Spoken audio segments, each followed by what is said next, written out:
여러분 안녕하십니까. 5월 30일 새벽이 됐습니다. 전우식입니다. 벌써 올해 끝입니다. 장미의 달이 끝났습니다. 정치철학적으로는 노동자의 달이죠. 장미는 영국 노동당의 상징입니다. 무엇보다 봄은 올해도 덧없이 갔습니다. 어제 윤 대통령이 칼을 뽑았습니다. 문재인이 임명한 장관급 방송통신위원장 한상혁 면직안을 제거했습니다. 한상혁은 문재인이 끝났는데도 임기제라면서 버텼습니다. 전현희 인권위원장과 함께 버틴 거죠. 그러나 TV조선 재승인 과정에서 점수를 고의로 낮추는데 관여한 혐의로 기소됐습니다. 대통령실의 표현이 이렇습니다. 한상혁은 TV조선 재승인 심사 과정에서 평가 점수를 조작한 혐의 등으로 구속 기소된 방통위 담당 국과장과 심사위원장을 지휘 감독하는 책임자로서 그 업무를 전혀 이행하지 않았다. 그 뒤에 덧붙인 말은 지난번에 공개가 되어서 공분을 산 것입니다. 한상혁은 실무자로부터 TV조선에 대한 재승인 심사위원 회의 심사 결과 동방송사에 전혀 문제가 없다는 보고를 받자 미치겠네, 시끄러워지겠네, 욕을 좀 먹겠네 라며 점수 집계 결과를 그대로 받아들이기 어렵다는 의사를 표명하는 등 방통위원장으로서의 공정성을 저버렸다. 그렇습니다. 제가 보기로도 한상혁은 방통위원장의 자격이 없었습니다. 결국 한상혁은 TV조선 재승인 심사위원회의 일부 심사위원들이 평가 점수를 재수정해서 일부 항목을 과락으로 만들었다는 사실을 보고받고 방통위 전체회의에서 TV조선에 대해 조건부 재승인 결정이 내려지도록 해서 위계로서 이 공무 집행을 방해했다는 것입니다. 한상혁은 또 평소 TV조선이 재승인을 취소해야 한다고 주장하던 민원연, 민주언론 시민연합을 민원연이라고 줄여서 부르죠. 이 민원연 소속 A씨를 다른 방통위 상임위원들과 협의 없이 TV조선 재승인 심사위원회 위원회에 포함하도록 직접 지시를 해서 방통위원장의 직권을 남용했습니다. 그 자신이 민원연 출신이죠. 솔직히 문재인은 방송 장악을 한상혁에게 맡겼습니다. 한상혁은 로스쿨이 만들어지기 직전에 사법시험 천명시대에 합격을 해서 곧장 변호사를 한 법조인입니다. 미디어 오늘의 개원 논술위원까지 지내면서 이른바 좌파 진영에 있었던 그는 이 민원연 민주언론 시민연합 이사와 그리고 MBC 사주 역할을 하고 있죠. 박문진 방송문화진흥원 이 박문진 이사를 거쳐서 2018년 민원연 공동대표가 됩니다. 그리고 이를 발판으로 그는 2019년 9월에 방통위원장이 됐습니다. 법조인이 된 지 20년이 채 안 되어서 장관급 인사가 된 것이니 정말 놀라운 처세술이라고 해야 합니까? 그가 중립에 선 진정한 언론인이었다면 얼마나 좋았겠습니까? 저는 한상혁에 대해 정말 할 말이 많은 사람입니다. 제가 TV조선 메인뉴스 앵커를 할 때 정말 민원인으로부터 많은 공격을 받았습니다. 그래도 지금은 참겠습니다. 솔직히 말해서 시체를 매질하고 싶지 않으니 말입니다. 놀라운 건 한상혁이 면직 처분을 받은 뒤에 하늘을 우러러 한 점 부끄러움이 없다면서 법적 대응을 하겠다고 나선 겁니다. 저 같았으면 임명권자가 퇴임을 했을 때 당연히 물러났을 것입니다. 선진 민주정에서도 대부분 그렇게 하고 있습니다. 정치적인 편향성으로 방송을 장악하려 한다는 의심을 끝없이 받으면서 그는 왜 그 자리에 연연했을까요? 나는 그것이 너무 작은 그릇이 때문이라고 믿습니다. 그릇이 너무 작다. 넉넉한 그릇이었다면 왜 굳이 자리를 탐하고 미련을 가지겠습니까? 자, 이제 코인게이트 얘기 좀 하겠습니다. 노무현 정권 당시 온 국민을 길거리 게임장의 도박판으로 몰아넣은 바다 이야기를 다들 기억하실 겁니다. 바다 이야기, 황금성 뭐 이런 게임들이 골목마다 거리마다 네온사일 번쩍거림이 있었죠. 전 국토에 말입니다. 세월이 흘러 문재인 정권이 되었는데 문재인은 이상하게도 이 비트코인을 비롯한 코인들의 그 어떤 규제도 하지 않았습니다. 전 세계에서 한국이 코인의 천국이었습니다. 마침내 국회의원이 국회 회의장에서 코인 거래를 하는 등 코인 게이트가 터졌습니다. 저는 바다 이야기와 코인 게이트를 좌파 권력의 한탕으로 그 본질은 똑같다고 생각합니다. 바다 이야기가 곧 코인 게이트다. 저는 그렇게 믿습니다.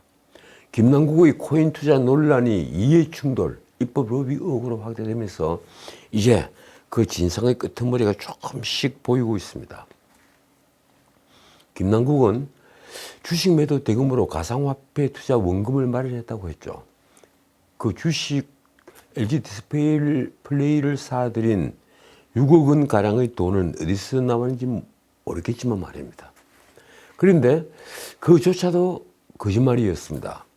알려진 것보다 훨씬 많은 코인을 보유했던 정황과 그리고 부분적이나마 그 거래 내역이 밝혀지면서 의혹은 지금 걷잡을 수 없이 확대되었습니다. 그는 코인을 보유하면서 가상자산 과세 유예 법안이나 혹은 게임산업법 개정안 발의에 참여했습니다. 후자 게임산업법 개정안은 곧 플레이 투 은 P2E 법안이죠. 명백한 이해 충돌을 저지른 것입니다. 한국게임학회는 5월 10일 입법 로비를 주장하는 성명서까지 냈습니다. 몇 년 전부터 P2E 업체와 협회, 단체가 국회에 로비하는 것 아니냐는 소문이 무성했다. 아니 땐 꿀뚝에 연기가 나겠습니까? 국민의힘 하태경은 지난 대선 이재명이 주장한 P2E 합법화와 같은 제안을 당시 게임 공약을 검토할 때 출처모를 수많은 제안을 많이 받았다고 공개적으로 밝혔습니다. 입법 로비가 광범위하게 자행됐다는 얘기입니다. 논란이 확산되고 김남국은 자신의 코인 지갑 내역이 공개될 판이 되자, 아니 공개를 하지 않으면 안 될 판이 되자 민주당을 탈당하고 이를 넘게 자명을 거듭했습니다. 현재 김남국이 투자했다는 리믹스 코인은 게임업체 위메이드가 2020년 발행한 P2E 관련 코인입니다. 국내에서는 사행성 때문에 P2E 게임이 불법이지만 해외에만 서비스를 제공하고 있습니다. 우리는 게임산업법 42조에 게임물 이용을 통해 획득한 유무형의 결과물을 환전 또는 환전 알선하거나 재매입을 업으로 하는 행위를 금지하고 있습니다. 그리고 게임 만이를 현금화하거나 또 그것을 매입하는 행위, 이걸 법으로 막고 있는 겁니다. 게임 업체는 이 조항을 없애 게임과 돈을, 현금을 연기시키고자 합니다. 게임 만이를 돈으로 언제든지 바꿀 수 있게만 만들면 그 게임 자체가 도박이 되니 말입니다. 게임을 하면서 돈을 버는 플레이 투 은, P2E, 이것이 뭐겠습니까? 바로 도박입니다. 게임이지만 그 결과물이 돈으로 환전이 되니 게임은 자연스럽게 도박이 되는 것입니다. 그런데 이재명은 P2E를 두고 이를 막는 것은 쇄국 정책이라는 표현까지 썼습니다. 정말 역사 공부를 어디서 어떻게 한 것일까요? 쇄국 정책이라니요. 국민의힘 김웅은 15일 페이스북에 P2E 합법화 공약은 곧 온라인으로 갈아탄 바다 이야기였다고 아주 직설적으로 썼습니다. 온라인으로 갈아탄 바다 이야기였다. 국민의힘 코인게이트 진상조사단장 김성원은 16일 첫 조사단 회의 뒤에 이번 사태를 국민을 상대로 한 제2의 바다 이야기로 규정했습니다. 노무현 정부는 당시 바다 이야기를 방치했죠. 이 게임에 쓰인 상품권만 8조 원어치라는 얘기가 돌았습니다. 논란이 커지자 게임의 사행성, 황금성 관련 규제가 더욱 엄격해진 계기가 됐죠. 당시 상품권을 발행해 제대로 한탕을 한 자들은 왜 꼬리를 잡히지 않은 걸까요? 뒷배가 있었기 때문이겠죠. 세상에는 이 상품권에 연관해서 유명 배우와 그리고 정치판 인사들의 이름이 떠돌았습니다. 그러나 아무도 꼬리를 잡히지 않았습니다. 검찰이 무능했을까요? 나는 그건 아니라고 믿습니다. 2006년 8월 관련 사안에 정치권이 개입했다는 의혹이 불거졌죠. 노무현 조카인 노지원이라는 사람이 우전 시스텍에 근무를 했다는 사실이 알려지며 유착 의혹이 일었습니다. 바다 이야기 등 게임기 판매를 총괄하는 회사 지코프라임이라는 회사가 바로 우전 시스텍을 통해서 코스닥에 우회 상장을 했기 때문입니다. 말하자면 게임기를 팔아서 돈을 벌고 그걸 코스닥에 우회 상장을 해서 또 떼돈을 벌겠다는 그런 수작이었죠. 그런데 수사 결과는 관계가 없다는 것이었습니다. 결국 전국을 도박 광풍으로 몰아넣었던 바다 이야기 수사는 불과 6달 만에 끝났습니다. 수사다운 수사를 한 것 같지 않습니다. 검찰 특별수사팀은 게임업체로부터 돈을 받은 열린우리당 의원 김재홍과 불구속 기소를 했죠. 이 김재홍과 보좌관 그리고 문화부 공무원들, 조폭들, 게임업자 등 무려 153명을 사법 처리하고 상품권 유통업체로부터 불과 1,377억 원의 범죄 수익을 환수했다고 밝혔습니다. 1,377억입니다. 소문나기로는 8조 원 가까운 문화상품권이 돌았다. 이런데 말입니다. 조성래, 박영준 의원도 수사를 받았는데 무혐의 처분을 받았습니다. 노무현 조카 노지원 그리고 배우 명계남 씨 모두 무혐의 처분을 받았습니다. 감사원이 직무유기로 수사를 의뢰한 정동채 전 문화부 장관 그리고 유진용, 배종신 두 차관도 무혐의 처리됐습니다. 어떻든 바다 이야기에서 쓰인 이 획득한 상품권은 곧 현금이었습니다. 그리고 이로 인해서 바다 이야기는 일본이 빠진 거와 모든 구조가 같은 도박인 것이 밝혀졌습니다. 결국 사회적 문제가 되자 현 게임물관리위원회 전신이 되는 게임물 등급위원회가 출범했습니다. 자, 국민의힘은 이 코인게이트가 터진 열하루 뒤인 5월 16일 코인게이트 진상조사단을 발족했습니다. 진상조사단은 이 사안을 국민을 상대로 한 제2의 바다 이야기로 규정하며 김남국은 물론 당대표 이재명의 대선자금 의혹까지 겨냥하고 나섰습니다. 대선자금 돈 세탁을 한 것이 아니냐 이런 의문을 표시한 것이죠. 조사단장 김승훈이 첫 회의 모두 발언에서 한 말이 아주 재밌습니다. 매일 라면만 먹고 구멍난 운동화를 신고 또 낡은 자동차를 몰고 아이스크림만 먹고 살았다는 정치인이었다. 이 가난한 척, 선한 척, 착한 척 했던 이중성을 반드시 파헤치겠다.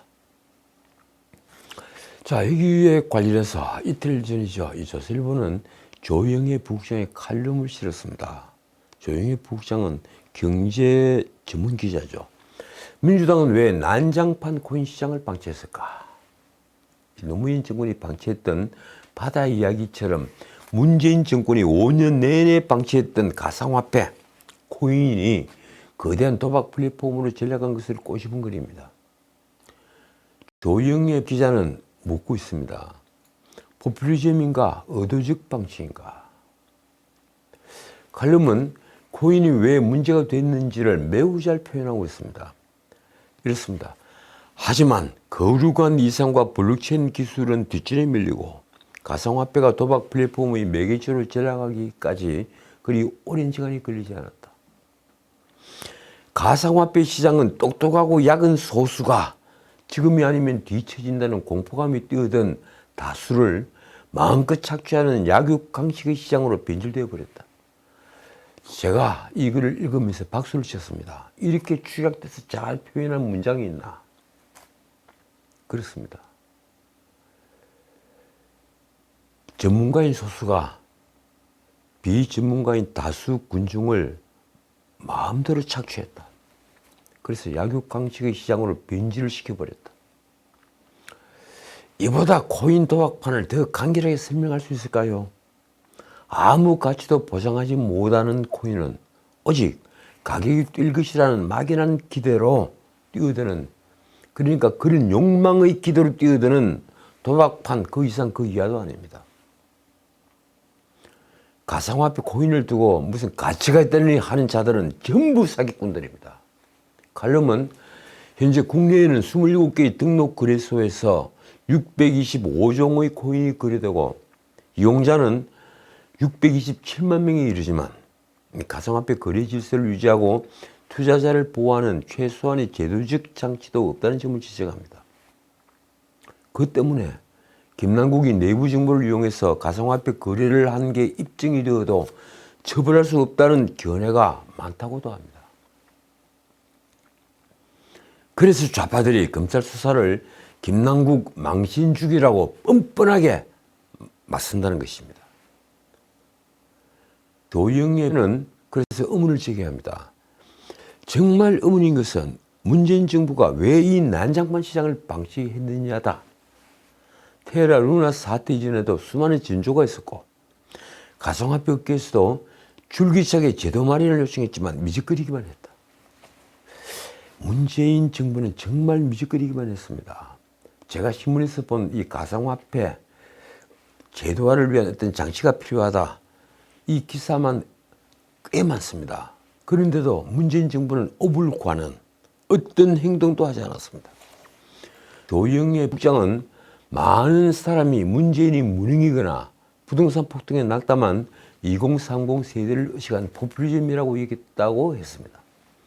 그래 2030에게 일확천금할 수 있는 숨통을 틔워주자. 그런 길을 하나 열어주자. 그래서 코인 시장을 방치했다는 겁니다. 저 또한 후자에 가까운 생각을 했습니다. 그런데 조영래 그 뒤에 이렇게 덧붙입니다.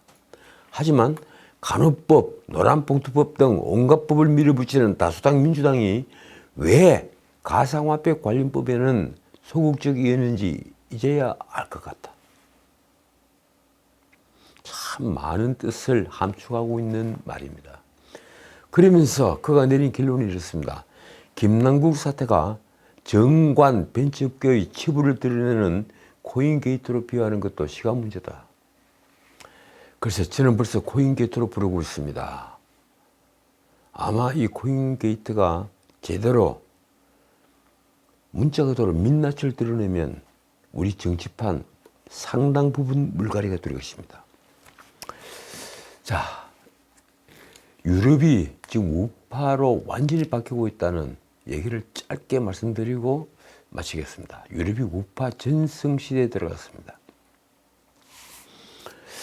몇 년 전에도 우파가 일제히 승리를 거둔 적이 있었죠. 그런데 다시 부분 좌파 정부로 넘어갔다가 지금 우파 전성시대에 들어가고 있습니다. 과거 1960년대부터 진보주의 붐이 일면서 진보 정상회담이 열리기까지 했죠. 노무현 대통령도 이해찬 총리를 보냈습니다. 그 진보 정상회담이 말입니다. 유명한 일화가 있었지만 다음 기회에 미루겠습니다. 그런 유럽에 균열을 가게 한 것은 마그렛 대처의 대처리즘이었습니다.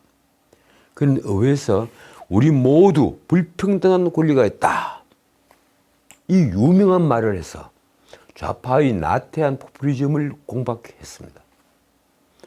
영국은 그 뒤에 메이지를 거쳐서 토니 블레어, 노동당의 토니 블레어가 수상이 됐지만 이 블레어조차도 마그리트의 정책 상당수를 계승했습니다. 예컨대 임대 아파트를 불화하는 그런 정책들입니다. 그런데 세월이 흘러 지금은 독일과 노르웨이, 포르투갈 정도를 빼면 좌파가 주도하는 나라를 찾기가 어렵게 됐습니다. 독일을 굳이 좌파 정부라고 하기는 무하고, 그리고 포르투갈은 나중에 말씀드리겠지만 이미 좌파의 색깔을 벗고 있습니다. 이탈리아에서는 극우라는 평가까지 받으며 그리스에 이어 스페인까지 이제 우파 정당이 지금 승리를 거두고 있습니다. 선심성 공약과 무분별한 복지 정책 등 이 좌파 포퓰리즘으로 인해 국가 재정이 무너졌고, 그 바람에 유럽연합의 짐이 됐던 피그스, 그러니까 포르투갈, 이탈리아, 그리스, 스페인, 이 피그스, 돼지들, 피그스 국가와 프랑스 등 남유럽 국가는 경제개혁의 바람이 지금 불고 있습니다. 5월 28일 스페인 지방선거가 있었죠. 스페인의 정치 풍향을 나타내는 아주 중요한 선거였습니다. 거기서 제1야당인 중도 우파 국민당, PP라고 하더군요. 이 중도 우파 국민당과 강경야당 복서연합이 집권당인 사회노동당의 대승을 거뒀습니다. 광역자치단체 12곳 중에 9개 지역에서 국민당 등 우파가 이긴 겁니다. 2018년 집권한 스페인 사회당 페드로 산체스 정권은 집권 후 고소득자 소득세 인상, 그리고 최저임금 인상, 또 노동시장 유연화 방안 철회, 이런 좌파 포퓰리즘 정책을 펼쳤습니다. 가만 한번 들어보십시오. 노동 유연화 실패를 하고, 그리고 최저임금을 급격하게 인상시키고, 어디서 들어본 것 같지 않습니까? 우리 민주당과 정책이 똑같아 보일 정도입니다. 문재인 정권과 마치 붕어빵 같습니다. 사회당은 또 저소득층 코로나 지원용 재원을 마련한다며 은행과 전력회사에서 횡재세를 걷는 식으로 반시장적 행보를 보였습니다. 아마 우리 민주당도 이 사회당의 정책을 보면서 우리도 그렇게 하자 이렇게 해서 또 제안을 할 겁니다. 아마 다음 총선 전에 분명히 횡재세 얘기가 나올 겁니다. 그런데 이제 지방선거에서 참패하자 이 페드로 산체스 총리는 29일 12월로 예정된 총선을 7일로 앞당길 것과 그리고 의회 해산을 선언했습니다. 총선을 새로 해서 새 판을 짜자 이건데 이길 가능성이 그렇게 높지 않다는 게 언론 보도입니다. 그동안 피그스는 줄곧 분배와 복지를 중시하는 좌파 정치인의 주 무대였습니다. 포르투갈, 이탈리아, 그리고 그리스, 스페인. 거기에다 사실 프랑스가 대제하죠.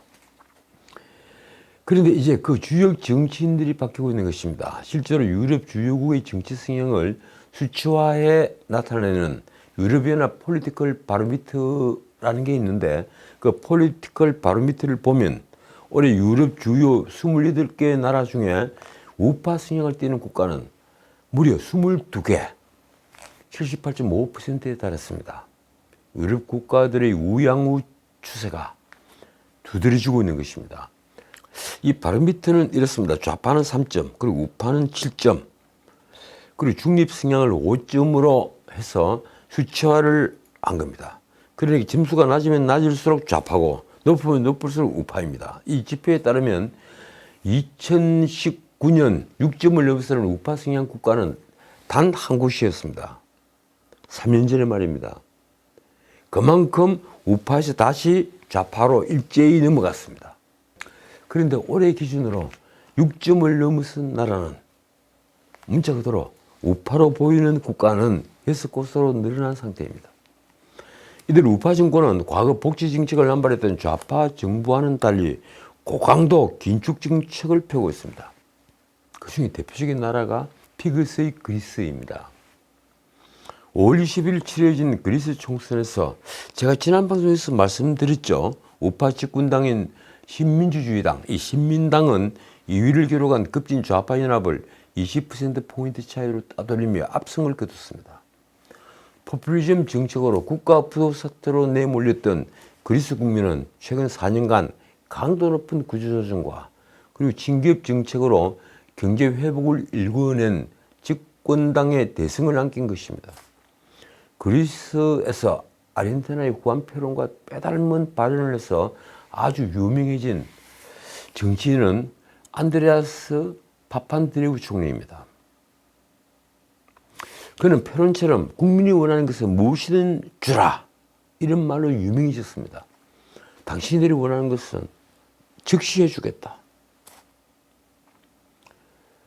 그는 1981년 당선된 것을 기점으로 재정 적자를 무릅쓰고 파격적인 복지 정책을 폈습니다. 그리스는 그때부터 망했습니다. 결국 과도한 정부 지출을 감당하지 못한 그리스는 2008년 국제금융위기를 전후로 해서 해운, 관광 등 주력 산업 몰락과 함께 경제가 파국으로 치달았습니다. 인구 1,050만 정도의 나라인데 이 그리스는 유럽 문화의 최초 발상지다는 이유로 유럽 의회에서도 아주 큰 대우를 받습니다. 독일과 똑같은 의원 숫자를 갖고 있죠. 그런데도 독일이 구제금융에 처음에는 손을 내쥐었습니다. 메르켈이 손을 쥐은 겁니다. 결국 나중에 메르켈이 앞장서서 이 그리스를 도왔지만 말입니다.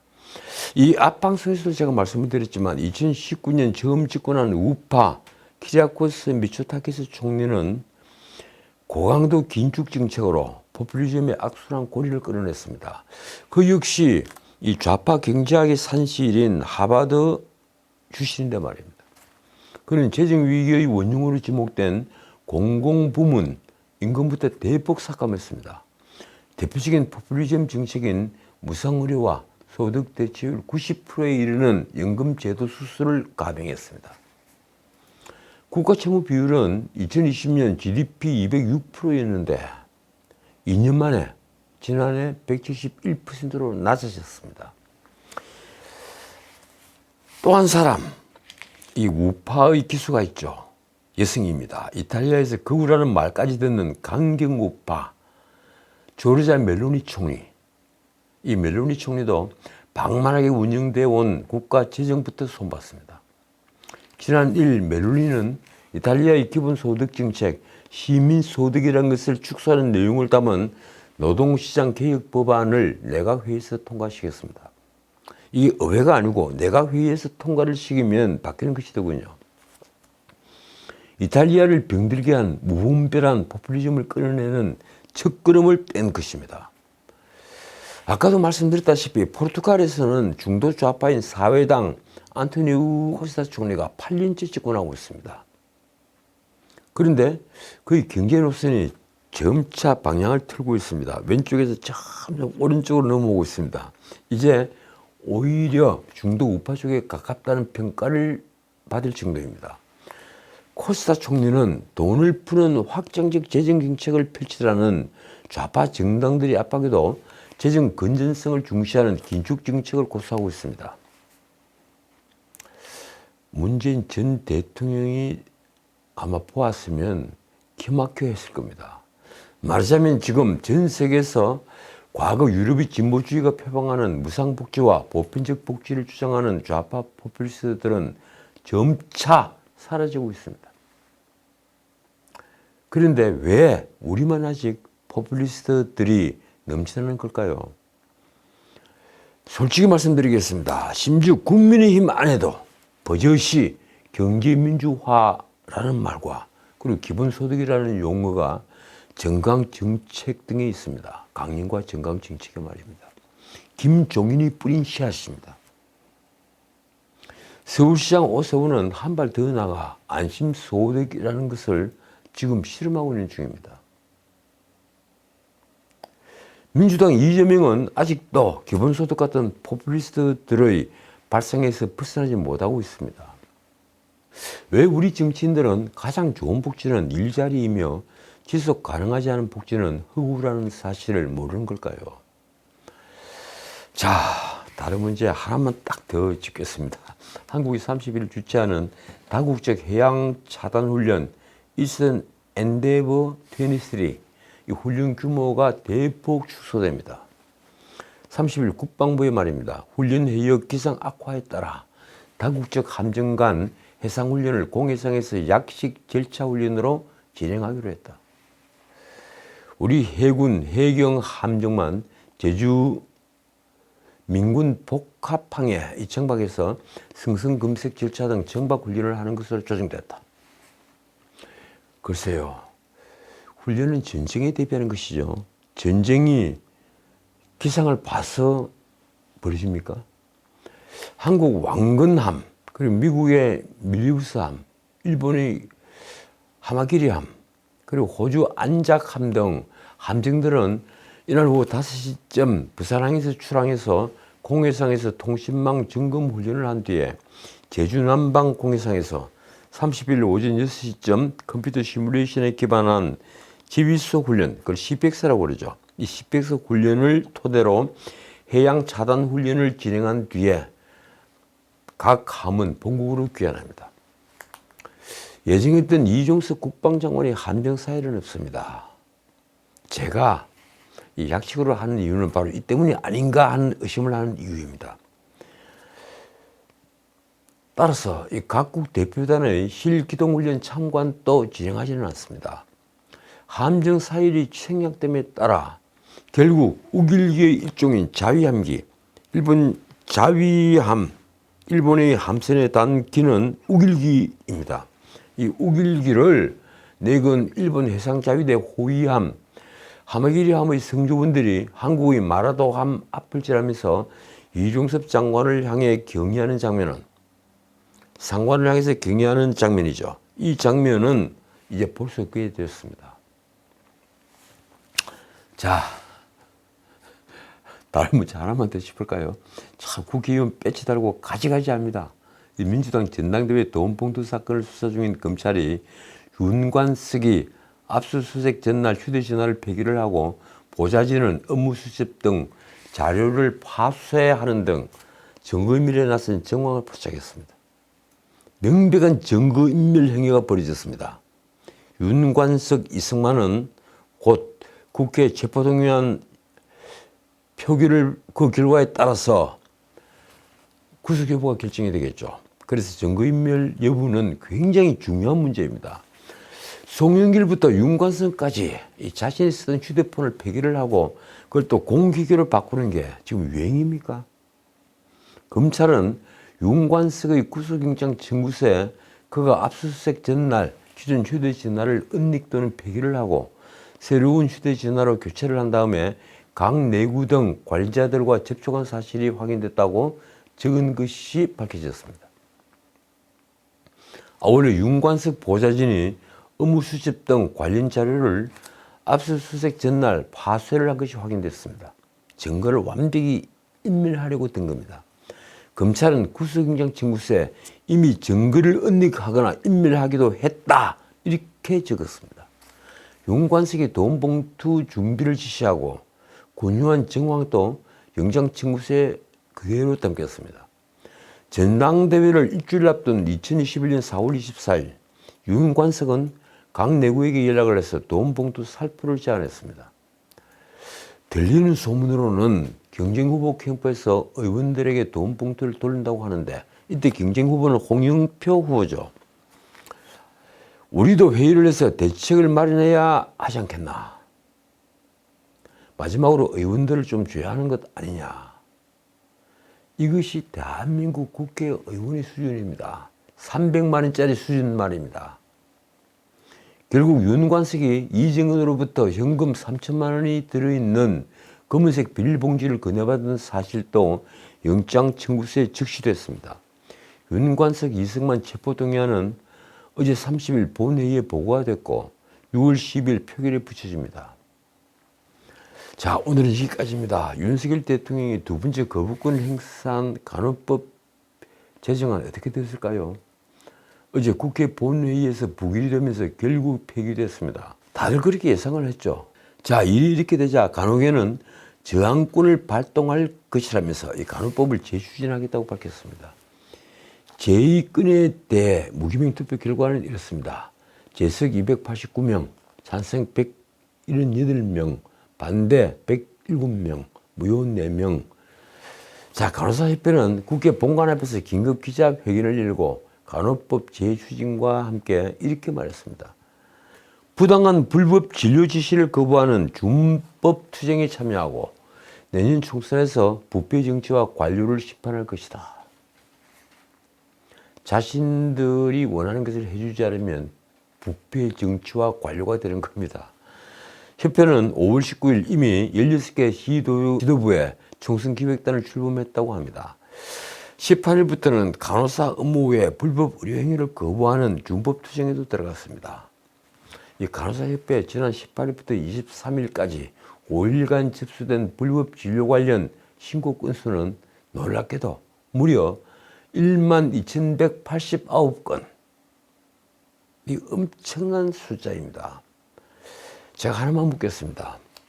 그럼 불법 진료는 지금까지 자유로 한 것입니까? 아니면 강제로 할 수 없이 한 것입니까? 만약 그 불법 진료가 잘못된 거라면 왜 지금까지 말하지 않았습니까? 아니면 그런 불법 진료가 용인되는 것이라면 왜 지금 그걸 무기로 들고 나오는 것입니까? 자, 두 번째 질문은 이것입니다. 당신들은 환자를 살리기 위해 일을 합니까? 아니면 의사나 병원을 위해서 일을 합니까? 의사나 병원을 위해서 일을 한다면 그러한 불법 진료, 이른바 불법 진료는 진짜 불법입니다. 지금까지 전원책이었습니다.